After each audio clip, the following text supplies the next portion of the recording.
देखिए आज हम लोग स्टार्ट करेंगे क्लास 10th का 2022 का unsolve paper. Class 10th 2022 unsolve paper. Set आपका 1 है खंड का, ओके, और वो भी क्या, साइंस का, ओके। तो इसमें ज़रा देखिए, जो पहला खंड का अपना है तो उसे ज़रा देख लेते हैं। तो उसमें जो क्वेश्चंस आपको दिए गए, और सबसे पहला जो क्वेश्चन दिया गया वो क्या दिया गया, वायु के सापेक्ष माध्यम का अपवर्तनांक अधिकतम होता है। मतलब वायु के सापेक्ष किस माध्यम का अपवर्तनांक अधिकतम होता है। तो क्या बताएंगे, जो हीरा होता है उसका अपवर्तनांक अधिकतम होता है। अगर खा नंबर क्वेश्चन देखें तो खा क्वेश्चन में क्या दिया गया है, निकट दृष्टि दोष के निवारण के लिए चश्मे में प्रयुक्त करना चाहिए। देखो निकट के लिए हम लोग अवतल करते हैं, ये निकट के लिए रहता है, और दूर के लिए उत्तल लेंस का प्रयोग करते हैं, ओके। चुंबकीय बल रेखाएं होती हैं, देखो एक दूसरे को कभी काटती नहीं है चुंबकीय बल रेखाएं, ओके। तो चुंबकीय बल रेखाएं क्या बताया, सदैव समांतर होती हैं, एक बिंदु पर मिलती हैं, परस्पर काटती हैं नहीं। चुंबकीय बल रेखाएं जो होती हैं एक दूसरे को कभी नहीं काटती हैं, राइट। घ नंबर क्वेश्चन जो दिया गया वो क्या बताया गया, फाई चुंबकीय फ्लक्स है, बी चुंबकीय क्षेत्र की तीव्रता है, ए अनुप्रस्थ काट का क्षेत्रफल है, तो इनके बीच सही संबंध। देखिए बीच सही संबंध होता है फाई बराबर वी ए, ओके। तो यहाँ से अगर बी बराबर निकालोगे तो लिखेगा फाई बटे ए, ओके। इसका मतलब है कौन सा सही है, ये फर्स्ट वाला, ओके।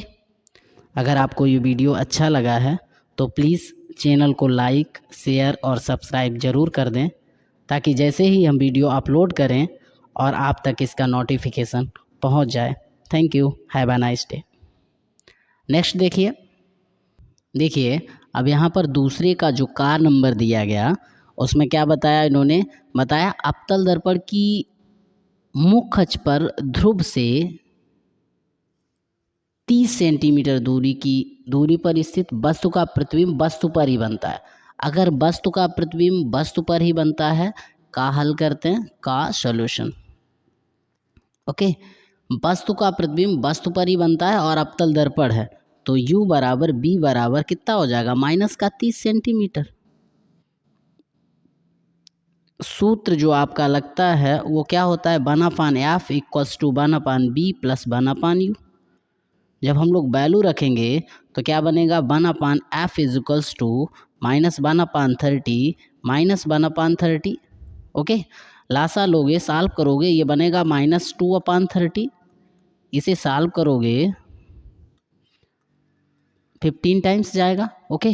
जब 15 टाइम्स जाएगा तो यहाँ से क्या वैल्यूएशन निकल के आएगी, यहाँ से निकल के आएगी f is equals to minus का 15 सेंटीमीटर, ओके। जो माइनस का 15 सेंटीमीटर आएगा वो क्या होगा, आपका आंसर हो जाएगा, राइट। हल कर लीजिएगा इसे। इसके बाद खा नंबर देख लीजिएगा। जो खा नंबर क्वेश्चन में बताया, तो खा में क्या बताया, 40 सेंटीमीटर फोकस दूरी वाले अवतल दर्पण की त्रिज्या। अच्छा ये बताइए सूत्र क्या होता है आपका, सूत्र जो होता है F बराबर होता है R/2, ओके। अगर F बराबर R/2 होता है तो यहाँ से हम लोग देखो F is equals to R/2 होता है, और F दिया गया 40, तो 40 इक्वल्स टू R/2, ओके। 2 का गुणा करोगे तो F इज इक्वल्स टू कितना आया, R इज इक्वल टू कितना आएगा, 40 दूना 80 सेंटीमीटर, ओके। तो इसे भी कर लीजिएगा, या फिर इसे सही से करके दिखा दें तो सही से ज़रा देख लीजिएगा एक बार। देखिए सही से अगर हम फर्स्ट वाला देखें तो सबसे पहले फर्स्ट वाला भी देख लेते हैं। तो सब फर्स्ट वाले में क्या क्या बताया गया, फर्स्ट वाले में बताया गया था u is equals to v equals to minus का 30, ओके। सूत्र क्या लग रहा था अपना, सूत्र लग रहा था 1/f equals to 1/b plus 1/u। Value रख दीजिएगा, 1/f is equals to minus का 1/30 और माइनस 1/30। लासा लोगे 30 क्या हो जाएगा, -1 बराबर माइनस का 2/30, 2 15 जा 30, तो क्या आ जाएगा 1/f is equals to minus का 1/15। f इज इक्वल्स टू यहाँ से क्या आ जाएगा, माइनस का 15 सेंटीमीटर, ओके।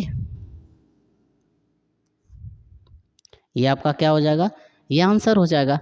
अच्छा, ये अगर हो जाएगा, इसके बाद जो खा नंबर आपका क्वेश्चन दिया गया था, खा में क्या इन्होंने बताया था, ज़रा देख लीजिएगा। खा में इन्होंने बताया कि 40 सेंटीमीटर फोकस दूरी, कितनी है, 40 सेंटीमीटर फोकस दूरी वाले अवतल दर्पण की वक्रता त्रिज्या कितनी होगी, राइट। अगर 40 सेंटीमीटर फोकस दूरी वाला अवतल दर्पण है, उसकी वक्रता त्रिज्या पूछ रहा है, तो ज़रा ये भी देख लेते हैं। ओके, क्या है, 40 सेंटीमीटर, तो क्या लिखोगे, आर इज इक्वल्स टू निकालना है, एफ इक्वल्स टू दिया गया 40 सेंटीमीटर, तो सूत्र क्या लगाओगे, सूत्र आपका होता है F equals to R by 2।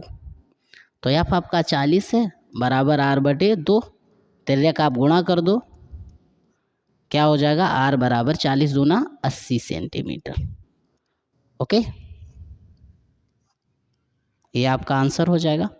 Next देखिए क्वेश्चन, इसी में जो आपका अगला क्वेश्चन दिया गया, वो क्या दिया गया, इसमें बताया वाहनों में उत्तल दर्पण का उपयोग क्यों किया जाता। देखिए क्वेश्चन अपना क्या था, क्वेश्चन था वाहनों में उत्तल दर्पण का उपयोग क्यों किया जाता है। तो क्या बताएंगे, वाहनों में उत्तल दर्पण का उपयोग किया जाता है, ये आपका आंसर हो जाएगा। क्या होगा आंसर, क्या बताओगे, वाहनों में उत्तल दर्पण का उपयोग किया जाता है क्योंकि उत्तल दर्पण बड़े प्रतिबिंबों को छोटा दिखाता है। किसी भी वस्तु का प्रतिबिंब उत्तल दर्पण द्वारा सीधा और छोटा बनता है, इसलिए हम मोटर वाहनों में उत्तल दर्पण का उपयोग करके पीछे के वाहनों का एक छोटा और प्रत्यक्ष प्रतिबिंब देख सकते हैं, इसीलिए वाहनों में उत्तल दर्पण का उपयोग किया जाता है। नेक्स्ट देखिए नेक्स्ट क्वेश्चन अपना क्या दिया गया, अपन को क्वेश्चन बताया गया कि एक अवतल लेंस है जिसकी फोकस दूरी कितनी है, 15 सेंटीमीटर, एफ बराबर कितना हो गया, 15 सेंटीमीटर है, और वो भी माइनस का, चूँकि अवतल लेंस है, राइट। और फिर क्या बताया, प्रतिबिंब लेंस से 10 सेंटीमीटर दूरी पर बनता है, बी बराबर माइनस का 10 सेंटीमीटर रहता है। वस्तु लेंस से कितनी दूरी पर स्थित की जाए और किरण आरेख भी बनाना, तो ज़रा देखिए, और निकालना क्या है, निकालना है अपन लोगों को यू। ओके, तो ज़रा देखिए, एफ इक्वल्स टू कितना था, एफ इक्वल्स टू था माइनस का 15 और वी इक्वल्स टू माइनस का 10 था, यू निकालना था, और लेंस है, क्या है, लेंस है आपका। ओके, लेंस है तो इसके लिए अवतल लेंस था, तो इसलिए दोनों नेगेटिव रख लिए। सूत्र आपका लेंस का यही होता है, one upon f equals to one upon v minus one upon u. Value रख दीजिएगा 1 बटे माइनस का 15 बराबर 1 बटे बी, मतलब 1 बटे माइनस 10 माइनस का 1 बटे यू। जो यू है ये आप इधर ले आइएगा, ये आप उठा के इधर ले जाइएगा। जब इधर उधर कर दोगे तो आपकी जो वैल्यू बनेगी वो ज़रा देख लीजिएगा, क्या बनेगी, ये बनेगी 1 यू इक्वल्स टू 1/15 माइनस 1 बटे 10। ओके, जब लासा लोगे क्या आएगा, लासा आएगा 30, 10 15 दूनी 30, 10 तियाँ 30। ओके, तो कितना आएगा, यहाँ पे जो वैल्यू बनेगी वो 1/u इक्वल्स टू बनेगा माइनस 1/13। तो u इक्वल्स टू जो आएगा वो आएगा माइनस का 30 सेंटीमीटर। ये आपकी क्या है, वस्तु की स्थिति है। ओके, आंसर हो गया। नेक्स्ट देखिए नेक्स्ट क्वेश्चन अपना क्या दिया गया, नेक्स्ट में बताया एक मनुष्य है चश्मा पहनकर क्या कर लेता है, चश्मा पहनकर 25 सेंटीमीटर की दूरी पर रखी वस्तु को स्पष्ट देख सकता है। अगर स्पष्ट देख सकता है इसका मतलब b बराबर 25 सेंटीमीटर दिया गया और इसकी फोकस दूरी कितनी दी गई, 50। तो f इज़ टू दिया गया आपको माइनस का 50 सेंटीमीटर। ओके, अगर इतना दिया गया, पूछा क्या गया, u। चलिए आते हैं देख लेते हैं। ओके, तो अब निकालेंगे क्या, v बराबर 25 है, f माइनस 50 है। क्या बताया, v बराबर 25 है और f बराबर माइनस का 50 सेंटीमीटर है, u निकालना है और आपका है क्या, लेंस है।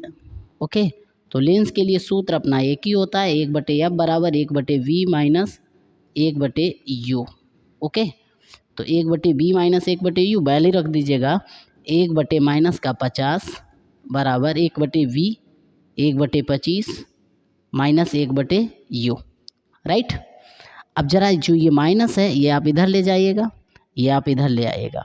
जब इतना करोगे तो वैल्यू क्या बनेगी, 1/u बराबर 1/25 प्लस 1/50, राइट।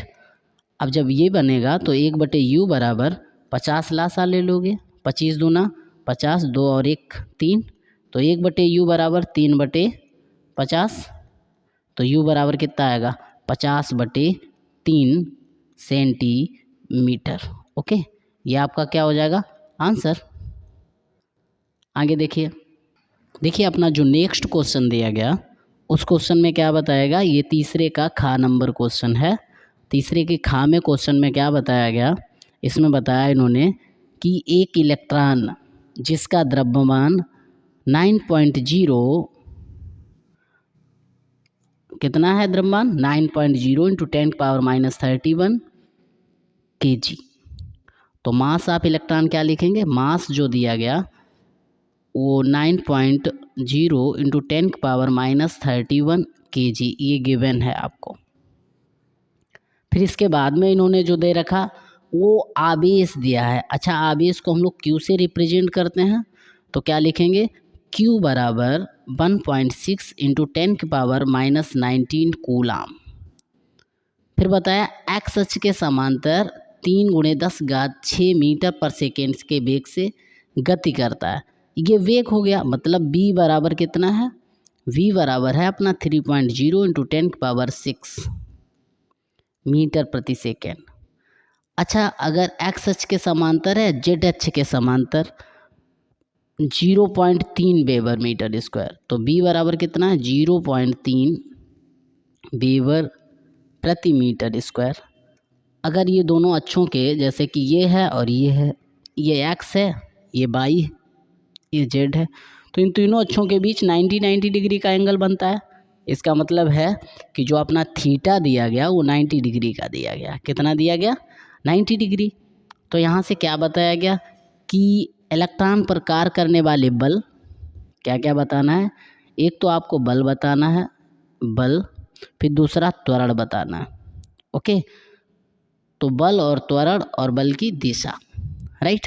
तो देखिएगा, जब बल निकालेंगे तो बल के लिए क्या लगाएंगे, F बराबर QBV sin थीटा। तो सूत्र क्या होता है, सूत्र जो अपन का होता है वो क्या होता है, F बराबर QVV sin थीटा। ओके, तो वैल्यू रख दीजिएगा, Q की कितनी है, Q है अपना 1.6 × 10⁻⁻19 और V कितना है, V है 3.0 × 10⁻6 और कैपिटल V कितना है 0.3। ओके, साइन थीटा मतलब साइन 90, साइन 90 की वैल्यू कितनी हो गई 1। ओके, अब ज़रा बताइए 3 और 3 का मल्टीपल जब करते हो तो कितना आ जाता है 9, तो 3 और 3 जा 9। ओके, 3 3 जा 9 मतलब 3 × 3 बराबर 0.9 हो गया। ओके, फिर इसके बाद में 1.6 का और मल्टीपल करो, 1.6 का तो 16 ने 144, 144, 1 और 2 पॉइंट बाद पॉइंट मतलब 1.44। तो F बराबर कितना आएगा, F बराबर आएगा 1.4 और 4 × 10⁻। अच्छा बताना, 19 से 6 अगर सब्ट्रैक्ट करोगे कितना बचेगा 13, 10⁻- 13 न्यूटन। ये आपका क्या आ गया, फोर्स। क्या आ गया, ये आपका आ गया फोर्स। ओके, अगर आपका ये फोर्स आ गया तो इसके बाद में निकालना क्या था, अपन को निकालना था एक्सेलरेशन। ओके, तो चलिए एक्सेलरेशन भी निकाल लेते हैं। देखिए हमारा फोर्स जो आया वो फोर्स क्या आएगा 1.44 × 10⁻13 न्यूटन। यहाँ बल तक आ चुका है अपना। ओके, अगर बल तक आ चुका, हमें मास पता है, तो सूत्र नेक्स्ट और क्या लगाएंगे, नेक्स्ट लगाएंगे F बराबर ma। सूत्र क्या लगाएंगे, सूत्र लगाएंगे F बराबर ma से।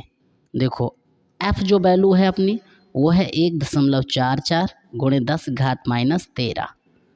मास ऑफ इलेक्ट्रॉन जो दिया गया था वो अपना ये दिया गया है, वैल्यू रखते हैं 9.0 इंटू 10⁻−31 इंटू ए। ओके, जो गुणा में होता है वो भाग में जाता है, मतलब ए बराबर आएगा 1.44 गुणे 10⁻−13। ये अपना था 31 था यहाँ पे, ठीक है, यहाँ पे करेक्ट करिएगा, इसे लिखिएगा 31, 10⁻−31 kg था, ठीक है। तो ये जो आया तो इसको क्या लिख सकते हैं अपान 9.0 इंटू 10⁻−31, इसे ऊपर ले जाओगे। ओके, तो ये जब डिवाइड करोगे ये कितने बार जाएगा 1.6 टाइम। ओके, तो ए बराबर कितना आ जाएगा 1.6 इंटू 10⁻−13, और ये माइनस की पावर ऊपर जाएगी प्लस की हो जाएगी 31, तो ए इक्वल्स टू कितना आ जाएगा, ए इक्वल्स टू आएगा, देखिए तो ये जो अपना डिवाइड किया था ना, ये डिवाइड ये आएगा 0.16, क्या आएगा 0.16 आएगा, और 0.16 आएगा 0.16। ओके, तो 0.16 आएगा, इधर जब ले आओगे क्या हो जाएगा 1.6 इंटू 10 पावर माइनस ये 31 से 13 सब्ट्रैक्ट करोगे बनेगा माइनस का 17 मीटर प्रति सेकेंड स्क्वायर। ओके, देख लीजिएगा, इसे आप लोग आंसर लिख लीजिएगा। आइए चलते हैं दूसरे क्वेश्चन में। देखिए इस क्वेश्चन में क्या बताया गया, इसमें बताया गया 2 ओम 3 ओम और 5 ओम के प्रतिरोधों को 2 3 5 ओम के प्रतिरोधों को श्रेणी क्रम में जोड़ा गया। तो पहले अगर सर्किट की बात कर लें तो सर्किट अपना ये है,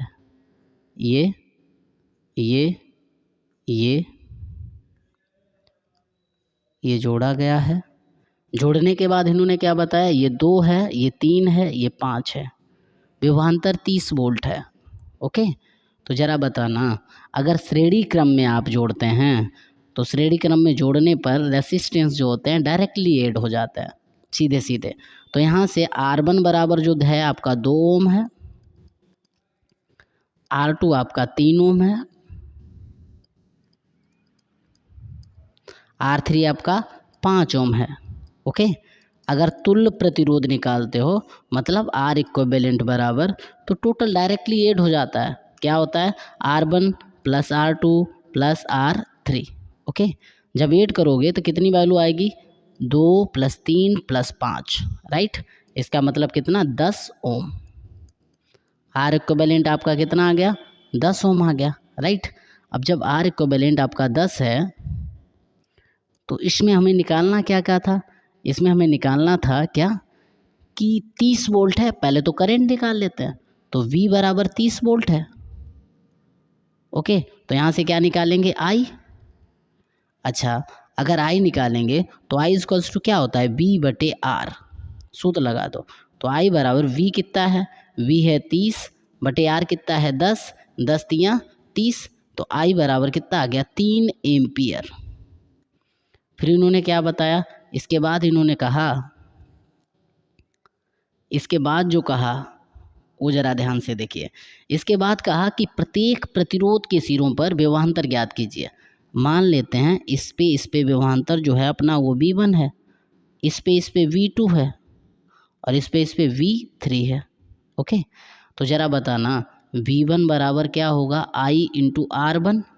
ओके, अगर I × R1 होगा तो R1 अपना कितना है 2 ओम, तो V1 बराबर I कितना है 3 × 2 बराबर कितना आ जाएगा 6 वोल्ट, बराबर 6 वोल्ट। ओके, तो वोल्ट को V से ही रिप्रेजेंट करते हैं, या V1 बराबर लिख दो अपना 6 वोल्ट, ठीक है, ऐसे करके फिर ब्रैकेटवा में बंद कर दो, मतलब ब्रैकेट में क्लोज कर दो, आंसर हो जाएगा। ओके, नेक्स्ट अगर V2 की बात करें तो इसी तरीके से V2 बराबर निकालेंगे IR2। I कितना है 3, R2 कितना है 3, तो कितना 3 × 3 = 9 वोल्ट। ओके, तो ये भी 9 वोल्ट आ जाएगा। ऐसे V3 निकाल लेंगे। ओके, जब V3 निकालेंगे तो V3 बराबर क्या करेंगे IR3, I की वैल्यू 3 × R3 की 5, 5 × 15, क्या लिख दोगे वोल्ट, ये आपका हो जाएगा आंसर। ओके, तो तो ये तीनों क्या हो जाएंगे, आपके आंसर हो जाएंगे। यहीं तक ये क्वेश्चन था। ओके, नेक्स्ट देखिए नॉर्मली अगर हम लोग देखें तो इस क्वेश्चन में क्या बताया गया कि विद्युत धारा का चुंबकीय प्रभाव किसे कहते हैं। तो इसमें क्या बताएंगे, इसमें बताएंगे जब किसी चालक में, किसमें, जब किसी चालक में विद्युत धारा प्रवाहित की जाती है तो उसके चारों ओर चुंबकीय क्षेत्र उत्पन्न हो जाता है।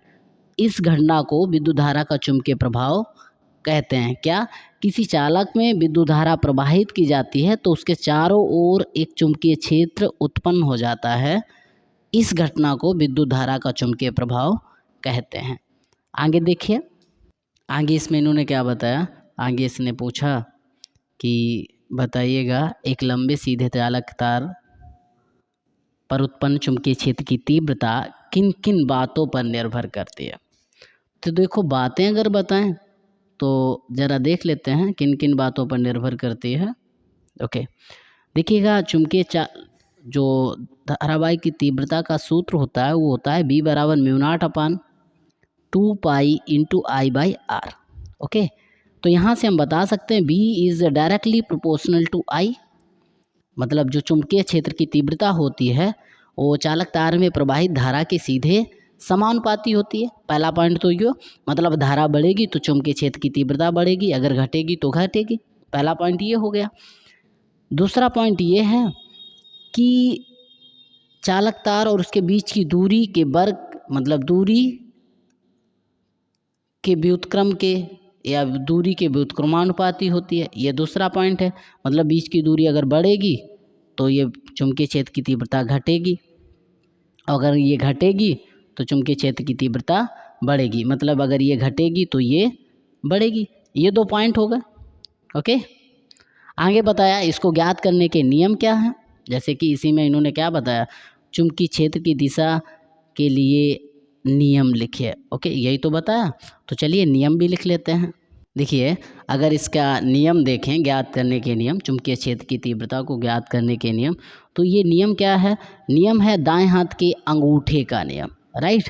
अगर दाएं हाथ के अंगूठे के नियम के अनुसार देखें तो इसमें क्या बताएंगे, इस नियम के अनुसार यदि किसी धारावाही चालक तार को दाएं हाथ से पकड़ें, किससे पकड़ें, दाएं हाथ से पकड़ें, और अंगूठा विद्युत धारा की दिशा को प्रदर्शित करें, अंगूठा जो हो वो विद्युत धारा की दिशा में कर दें, तो जो अंगुलियां होती हैं मुड़ी हुई वो चुंबकीय क्षेत्र की दिशा को बताती हैं। क्या बताया, यदि किसी धारावाही चालक तार को दाएं हाथ से इस प्रकार पकड़ा जाए कि अंगूठा विद्युत धारा की दिशा को प्रदर्शित करे और मुड़ी हुई अंगुलियां चुंबकीय क्षेत्र की दिशा को प्रदर्शित करें, इसी को दाएं हाथ के अंगूठे का नियम। देखिए अगर अथवा वाला पार्ट करें अपन लोग, तो अथवा में क्या बताया, विद्युत मोटर का सिद्धांत क्या है। तो सबसे पहले विद्युत मोटर क्या है, तो विद्युत मोटर एक ऐसा साधन है जो विद्युत ऊर्जा को क्या करता है, यांत्रिक ऊर्जा में बदलता है। ओके, अब हेडिंग डालेंगे विद्युत मोटर का सिद्धांत। देखिए आगे अगर बात करें हम सिद्धांत की, तो सिद्धांत क्या है, सिद्धांत में बताया गया जब किसी कुंडली को चुंबकीय क्षेत्र में रखकर, किस में रखकर, किसी कुंडली को चुंबकीय क्षेत्र में रखकर उसमें क्या किया जाए, विद्युत धारा प्रवाहित की जाए, तो कुंडली पर क्या कार्य करने लगता है, बलयुग्म कार्य करने लगता है, जो कि कुंडली को क्या करता है, घुमाने का कार्य करता है। यदि कुंडली अपनी अक्ष पर घूमने के लिए स्वतंत्र होती है तो क्या करती है, घूमने भी लगती है। तो क्या बताया, जब किसी कुंडली को चुंबकीय क्षेत्र में रखकर उसमें धारा प्रवाहित की जाए तो कुंडली पर एक बलयुग्म कार्य करता है जो कुंडली को उसकी अक्ष पर घुमाने का प्रयास करता है। यदि कुंडली अपने अक्ष पर घूमने के लिए फ्री है तो क्या करती है, घूमने भी लगती है। इसे ही विद्युत मोटर का सिद्धांत कहते हैं। आगे देखिए अपन लोगों का सिद्धांत तक हो चुका था। ओके, सिद्धांत के बाद क्या आती है, सिद्धांत तक हो गया था, सिद्धांत के बाद आती है रचना। तो क्या डालेंगे, रचना। रचना में लिखेंगे विद्युत मोटर जो होती है उसके 3 भाग होते हैं। अब कौन कौन से भाग होते हैं जरा ये भी देख लेते हैं। नंबर 1 क्षेत्र चुंबक, यह एक शक्तिशाली चुंबक होता है जिसके ध्रुव कौन से होते हैं, N व S होते हैं। दूसरा पॉइंट क्या लिखेंगे, आर्मेचर। क्या लिखेंगे, यह तांबे के तार की कई फेरों वाली एक कुंडली होती है जो कि चुंबक के ध्रुव खंड एन वाई एस के बीच घूमने के लिए स्वतंत्र होती है। क्या बताया? यह तांबे के तार के कई फेरों वाली एक कुंडली होती है जो कि चुंबक के ध्रुव खंडों एन वाई एस के बीच घूमने के लिए स्वतंत्र होती है। अब क्या करेंगे, नेक्स्ट टॉपिक आता है अपना रचना, तो रचना भी कर लेते हैं। देखिए रचना के बाद जो तीसरा अपना पॉइंट आता है, वो तीसरा पॉइंट क्या है? विभक्त वलय तथा ब्रुश। क्या लिखोगे? यह पीतल का एक छल्ला होता है, जैसा कि चित्र में दिखा, ये क्या है? ये पीतल का एक छल्ला है। यह पीतल का एक छल्ला होता है जो दो बराबर भागों में विभाजित होता है। देखिए ये भाग और ये भाग दोनों बराबर हैं। जो दो बराबर भागों में विभाजित होता है, ये दोनों भाग एक दूसरे से कैसे होते हैं? अलग होते हैं। कुंडली का एक भाग एक सिरा वलय के एक भाग से तथा दूसरा भाग दूसरे से जुड़ा होता है। ये देखिएगा विभक्त वलय के एक भाग से और ये दूसरे भाग से जुड़ा होता है। इन भागों को पृथक पृथक दो कार्बन के ब्रुश स्पन करते हैं। यहाँ पे ये क्या लगे हैं? ये कार्बन के दो ब्रुश लगे हुए हैं। कहाँ पे? ये नीचे की ओर ये कार्बन के क्या लगे हैं? दो ब्रुश लगे हैं जो कि इन्हें अलग अलग से स्पर्श करते हैं। एक ब्रुश से विद्युत धारा कुंडली में प्रवेश करती है और दूसरे से अगर इधर से जाती है तो इधर से क्या होता है? निकल आती है। ओके, तो इधर से बाहर निकलती है। तो क्या बताया? यह पीतल का एक छल्ला होता है जो दो बराबर भागों में विभाजित होता है। ये दोनों भाग एक दूसरे से पृथक्कृत होते हैं, मतलब अलग होते हैं। कुंडली का एक सिरा वलय के एक भाग से तथा दूसरा सिरा वलय के एक भाग दूसरे भाग से जुड़ा होता है। इन भागों को पृथक पृथक दो कार्बन के ब्रुश भी स्पर्श करते हैं। इन ब्रुशों का संबंध कहाँ से होता है? इस बैटरी से होता है। एक ब्रुश से विद्युत धारा कुंडली में प्रवेश करती है तो दूसरे से बाहर निकलती है। ओके, विधि। देखिए अपना अगला जो पॉइंट है वो क्या है? कार्य विधि। तो जरा कार्य विधि देख लें। तो क्या बताते हैं? जब बैटरी में कुंडली में विद्युत धारा प्रवाहित की जाती है, मतलब जब कुंडली में क्या करते हैं? विद्युत धारा प्रवाहित करते हैं, तो फ्लेमिंग के बाएं के नियम के अनुसार कुंडली की भुजा ए बी पर एक बल लगता है, जो भुजा सी डी पर एक बल ऊपर की ओर कार्य करने लगता है। मतलब इस पर जब नीचे की ओर लगता है तो इस पर ऊपर की ओर लगने लगता है। इन दोनों बलों से बने बलयुग्म के कारण कुंडली क्या होता है? घूमने लगती है। कुंडली के साथ उसके सिरों पर लगे विभक्त वलय भी घूमने लगते हैं, परंतु बैटरी का धन ध्रुव सदैव बाएं ब्रुश से कुंडली से जुड़ा रहता है तथा ऋण ध्रुव दाएं ब्रुश से जुड़ा रहता है। अतः कुंडली उसी दिशा में सदैव घूमती रहती है। तो क्या बताएंगे? जब बैटरी में या जब कुंडली में विद्युत धारा प्रवाहित की जाती है तो फ्लेमिंग के बाएं हाथ के नियमानुसार कुंडली घूमने लगती है। घूमने कैसे लगती है? कुंडली की एक भुजा ए बी जब ऊपर की ओर जाती है, मतलब नीचे की ओर आती है, तो सी डी ऊपर की ओर जाती है। इन दोनों बलों के बलयुग्म के कारण कुंडली वामावर्त दिशा में घूमती है। कुंडली के साथ ही विभक्त वलय भी घूमने लगते हैं, और जब विभक्त वलय घूमने लगते हैं तो क्या होता है? बैटरी का धन ध्रुव जहाँ जुड़ा होता है उसी जगह पे जुड़ा रहता है, अतः कुंडली उसी दिशा में घूमती रहती है। अब लिखते हैं इसके उपयोग। तो अब अगर आगे बात करें तो आगे अपन लोग क्या करेंगे कि विद्युत मोटर का उपयोग कहाँ करते हैं। क्या बताया गया? विद्युत मोटर का उपयोग कहाँ किया जाता है? तो विद्युत मोटर का उपयोग पानी के पंप, पंखे, रेफ्रिजरेटर, मिक्सर ग्राइंडर और अन्य उपकरण कार्य करने के लिए इलेक्ट्रिक मोटर्स का प्रयोग किया जाता है। सिर्फ इतना लिख लेंगे। ओके, तो देखिए आपका ये सेशन जो खंड का है ये आपका फिनिश हो गया। नेक्स्ट डे आपका खंड खा रसायन विज्ञान का मिल जाएगा। तो अगर आपको वीडियो अच्छा लगा है तो चैनल को सब्सक्राइब कर लें, लाइक करें और शेयर भी कर दें। अगर आपको ये वीडियो अच्छा लगा है तो प्लीज़ चैनल को लाइक, शेयर और सब्सक्राइब ज़रूर कर दें, ताकि जैसे ही हम वीडियो अपलोड करें और आप तक इसका नोटिफिकेशन पहुंच जाए। Thank you. Have a nice day.